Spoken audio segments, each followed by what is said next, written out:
Если вы смотрите это видео, значит вы недавно завершили ортодонтическое лечение. С вами врач клиники Total Stom Сачиян Юлия Владимировна. После ортодонтического лечения на переднюю поверхность внутренней стороны зубов устанавливаются специальные несъемные ортодонтические ретейнеры, а также изготавливаются ретенционные капы для ночного ношения. За ретейнерами необходим особый уход. Их нужно чистить монопучковой зубной щеткой и зубной нитью.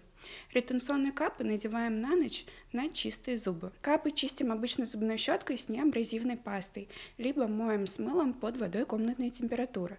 Самое главное, капы не греть и не кипятить, чтобы они не деформировались. Ретенционный период ортодонтического лечения составляет около 5-7 лет.